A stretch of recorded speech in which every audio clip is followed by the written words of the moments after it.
আমাদের যদি ভারত অ্যাটাক করে, মিয়ানমার অ্যাটাক করে, পাকিস্তান কতক্ষণে আসবে, চীন কতক্ষণে আসবে?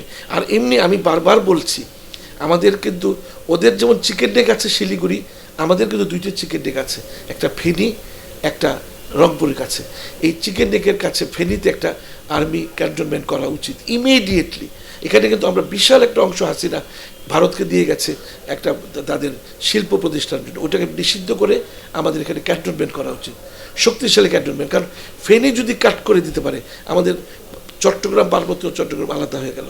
এখন কুমিল্লার গ্যারিসন থেকে সৈন্য আসতে আসতে অলরেডি ফেনী কাট করে দিবে, রংপুরে একটি চিকেন নেক কাট করে দিবে। বাংলাদেশের উপর নজর রাখতে নতুন নৌঘাঁটি তৈরি করছে ভারত। ভারতের ব্যাপারে কথা বলে তো অনেক কথা এসে যায়। চারিদিক দিয়ে আমাদের ভিসা বন্ধ করে দিয়েছে, আমরাও তাদের ভিসা বন্ধ করেছি। আমাদের তুলা দিচ্ছে না, আমরা তুলাটা সস্তা নিতে পারতাম ভারতের কাছ থেকে, আমাদের সেই জন্য অনেক টেক্সটাইল বিল বন্ধ হয়ে যাচ্ছে। আমাদের যে ট্রান্সশিপমেন্টটা বন্ধ করে দিয়েছে। আমাদের চারিদিক থেকে ভাতে মারার, পানিতে মারার চেষ্টা। বিশেষ করে আপনার শুভেন্দু অধিকারী তো প্রায় বলে যে আমরা ভাতে মারবো, পানিতে মারবো বাংলাদেশিদেরকে। কিন্তু বাংলাদেশিদের সম্পর্কে কিন্তু এই ভারতীয়দের ধারণা খুব কম।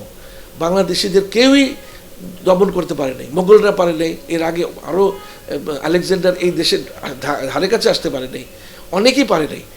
এই বাংলাদেশিদের দমন করা, যতই আপনি আশেপাশের আপনি সেনা ঘাঁটি করেন, বিমান, রাফাল বিমান, আমি শুনেছি যে এই যে শিলিগুড়ির কাছে এক স্কোয়াড্রন রাফাল তৈরি করে রাখা হয়েছে, দূরপাল্লার মিসাইল বাংলাদেশের দিকে তাক করে রাখা হয়েছে। কিন্তু আমি সবসময় আলী সাহেব একটা কথা বলেছি এই আপনার চেঞ্জ টিভিতে, যে আমাদের আকাশ কিন্তু একদম অরক্ষিত রয়েছে। এখন যুদ্ধ কিন্তু আকাশে আকাশে হয়। আপনি ইরান ইসরায়েল যুদ্ধ দেখুন, পাকিস্তান ভারত যুদ্ধ দেখুন, এখন আকাশে আকাশে যুদ্ধ হয়। আমাদের সেনাবাহিনী যথেষ্ট শক্তিশালী, সেনাবাহিনী দিয়ে ভারত আমাদের কখনো দখল করতে পারবে না, কিন্তু আমাদের ধ্বংস করে দিতে পারবে কয়েকটা রাফাল দিয়ে, যুদ্ধ বিমান দিয়ে। আমরা কেন জানি, আমাদের আসলে টাকার অভাব, আমাদের মানসিকতার অভাব। কিছু আমলা আছে, তারাও বাধা দিচ্ছে, আমি শুনেছি যে আমাদের বিমান কিনতে দিচ্ছে না। এখন আমাদের অন্তত 20টি G10C ইমিডিয়েটলি কেনা দরকার। 20টি আমাদের থান্ডার স্টর্ম, পাকিস্তান এবং চীনের যে JF থান্ডার স্টর্ম 3 নম্বর ধাপের 3 জেনারেশন 3rd জেনারেশন, আমাদের ইউরোফাইটার টাইফুন দরকার। আমাদের আকাশ প্রতিরক্ষা ব্যবস্থা শক্তিশালী করা দরকার। তাহলে আমরা বাংলাদেশকে রক্ষা করতে পারবো মিয়ানমার থেকে এবং ভারত থেকে। ভারত সহজে আমাদের আকাশ দখল করতে পারবে না। আমি কখনোই মনে করি না ভারতীয় সৈন্যরা বাংলাদেশে ট্যাঙ্ক নিয়ে কখনো যুদ্ধে জয় করতে পারবে। হ্যাঁ, জয় করতে পারবে মিসাইল দিয়ে, জয় করতে পারবে আকাশপথ দিয়ে। কারণ আমাদের কোনো যুদ্ধ বিমান নেই। যেগুলো আছে এগুলো দিয়ে 5 মিনিটও টিকা যাবে না ভারতের সাথে। এবং আমি মনে করি যে ইমিডিয়েটলি বাংলাদেশের উচিত হবে, ইউনূস স্যারের কাছে আমি বিনীত আবেদন করব যে আমাদের পাকিস্তানের সাথে, চীনের সাথে, তুরস্কের সাথে প্রতিরক্ষা চুক্তি করতে, যাতে করে আমরা ভারতের যে কোনো আক্রমণকে, মিয়ানমারের যে কোনো আক্রমণকে আমরা প্রতিহত করতে পারি। পাকিস্তান কেন বাংলাদেশ সহ অন্য দেশের JF-17 যুদ্ধ বিমান বিক্রি করছে? পাকিস্তান আমাদেরকে শেখ হাসিনার সময় কিন্তু অফার দিয়েছিল JF-17 থান্ডার স্টর্ম, ওটা ছিল জেনারেশন 2। শেখ হাসিনা সেটা কিনল না, ভারতের চাপে পড়ে না কিনে বার্মা কিনে নিল, মিয়ানমার কিনে নিল JF-17 থান্ডার স্টর্ম জেনারেশন 2।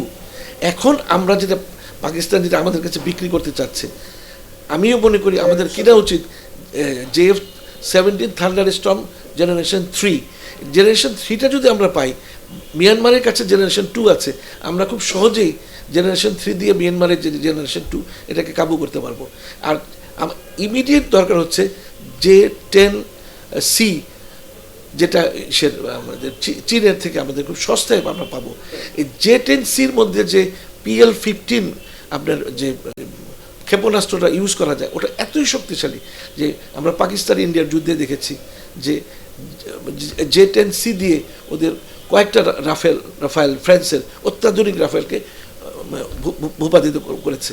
সুতরাং আমরা যদি 20টি J10C এখন কিনি, 20টি থান্ডার স্টর্ম 17 থান্ডার স্টর্ম কিনি, আর ওদিকে ইটালির ইউরোফাইটার টাইফুন কিনি, তাহলে আমরা যথেষ্ট শক্তিশালী হয়ে যাচ্ছি। সঙ্গে সঙ্গে আমাদের আকাশ প্রতিরক্ষা, যাতে করে ওরা যদি ড্রোন পাঠায়, ওরা যদি ক্ষেপণাস্ত্র পাঠায়, সেটাকে আমরা আটকে দিতে পারবো। এবং আমাদের যে অ্যাটাক হেলিকপ্টার, অন্তত 4টা অ্যাটাক হেলিকপ্টার ইমিডিয়েট দরকার। অ্যাপাচি হেলিকপ্টার, যাতে করে পার্বত্য চট্টগ্রামে ভারত যে উস্কানি শুরু করেছে আমরা কিন্তু ইজিলি সেটা এই ভারতীয় এই গুপ্ত যেগুলো বাজে দুষ্কৃতিকারীগুলি আসছে সেগুলোকে আমরা মোকাবেলা করতে পারবো। এই অ্যাটাক হেলিকপ্টার আমাদের ইমিডিয়েটলি এই কয়টা আমাদের দরকার। অন্য ডেভেলপমেন্ট ওয়ার্ক বন্ধ করে আমাদের এখন আকাশকে, আমাদের বাংলাদেশের শক্তিকে, সামর্থ্যকে সামরিকভাবে শক্তিশালী করতে হবে, না তো আমরা কিন্তু খুব পিছিয়ে যাব। কারণ আমাদের যদি ভারত অ্যাটাক করে, মিয়ানমার অ্যাটাক করে, পাকিস্তান কতক্ষণে আসবে, চীন কতক্ষণে আসবে। আর এমনি আমি বারবার বলছি, আমাদের কিন্তু ওদের যেমন চিকেন নেক আছে শিলিগুড়ি, আমাদের কিন্তু দুইটা চিকেন নেক আছে, একটা ফেনী, একটা রংপুরের কাছে। এই চিকেন নেকের কাছে ফেনীতে একটা আর্মি ক্যান্টনমেন্ট করা উচিত ইমিডিয়েটলি। এখানে কিন্তু আমরা বিশাল একটা অংশ হাসিনা ভারতকে দিয়ে গেছে একটা তাদের শিল্প প্রতিষ্ঠানের জন্য, ওটাকে নিষিদ্ধ করে আমাদের এখানে ক্যান্টনমেন্ট করা উচিত, শক্তিশালী ক্যান্টনমেন্ট। কারণ ফেনী যদি কাট করে দিতে পারে, আমাদের চট্টগ্রাম, পার্বত্য চট্টগ্রাম আলাদা হয়ে গেল। এখন কুমিল্লার গ্যারিসন থেকে সৈন্য আসতে আসতে অলরেডি ফেনী কাট করে দিবে, রংপুরে একটি চিকেন নেক কাট করে দিবে। এখন আমি মনে করি ইউনূস স্যারের দরকার আছে, উনি শক্তিশালীভাবে এই যে চিকেন নেকগুলো আছে, চিকেন নেকগুলোর এখানে ক্যান্টনমেন্ট সৃষ্টি করুক, একটা ফেনী, একটা রংপুরে, যাতে করে আমাদেরকে বাংলাদেশকে কাট করতে না পারে। কারণ বারবার আমি একটা কথা বলি যে ফেনীর কিন্তু চিকেন নেকটা খুব চিকন, আপনি লক্ষ্য করেছেন ম্যাপটা যদি দেখেন বাংলাদেশে। আর ওখানে ওটা যদি কাট করতে পারে তাহলে চট্টগ্রাম, পার্বত্য চট্টগ্রাম পুরোটা আমাদের হাতছাড়া হয়ে যাবে। এদিকে রংপুরটা, ওই অঞ্চলটা আমাদের হাতছাড়া হয়ে যাবে। সুতরাং আমাদেরকে এখন বসে থাকার সময় নেই। আমি বারবার বলছি, অন্য ডেভেলপমেন্ট ওয়ার্ক বাদ দিয়ে আপনি এই দিকটা লক্ষ্য করুন, আমাদের আকাশকে করুন, শক্তিশালী করুন। আমাদের আকাশ খুবই দুর্বল, আকাশ কিন্তু অরক্ষিত রয়েছে। মাদুরোকে গ্রেপ্তার ট্রাম্প কর্তৃক, এবং সঙ্গে সঙ্গে ইরান, সেখানে আন্দোলন চলছে, সরকার হটাও, সেটার পেছনে নেপথ্যে অনেক উস্কানিমূলক কথা বলছে যুক্তরাষ্ট্র সরকার। সার্বিক এই বিশ্ব রাজনীতি আপনি কীভাবে দেখছেন? আসলে ইরানের অবস্থা অত্যন্ত খারাপ। আসলে বলতে গেলে ইরান একটা শিয়ার দেশ, তারা এত মানবাধিকার লঙ্ঘন করেছে, মহিলাদের উপর এত বেশি অত্যাচার করেছে, পালের থেকে চুন খসলে মৃত্যুদণ্ড। সেখানে জনগণ ফুসলে উঠেছে এবং এমন অবস্থা ধারণ করেছে যে সেখানে যে আয়াতুল্লাহ খমিনি প্রস্তুত হয়ে গেছে, রাশিয়া পালিয়ে যাবে, তার ব্যাগ ভর্তি ডলার টলার সব রেডি করে ফেলেছে, তার যে পরিচয় সব, যে কোনো সময় কিন্তু ইরানের পতন ঘটবে। একটা কথা বলে রাখছি, এখন পিছনের কে কলকাবজে নাড়ছে সেটা তো পরের কথা। আমরা তো নিজেরাই তো নিজেদেরকে নষ্ট করেছি, ইরান নিজেদেরকে নষ্ট করেছে। আর ভেনেজুয়েলার যে এটা তো জাতিসংঘ নিন্দা করেছে। এখন জাতিসংঘ তো একটা নিষ্ক্রিয় সংস্থা হয়ে গেছে, তাদের নিন্দাতে কিছু আসা যায় না।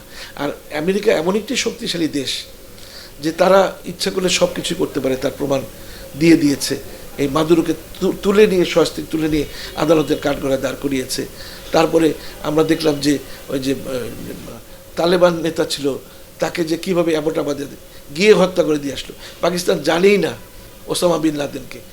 আমেরিকা ইচ্ছে করলে সবই পারে, এত শক্তিশালী দেশ। কিন্তু এখন আসলে মানে আমি মনে করি আমেরিকার ট্রাম্প সাহেব, আমি মনে করি যে ইউক্রেন যুদ্ধটা বন্ধ করুক, এইসব হানাহানি সব বন্ধ করার, বিশ্বটাকে একটা শান্তির বিশ্বে উনি পরিণত করুক, এটাই আমি ট্রাম্প সাহেবের কাছে কামনা করি।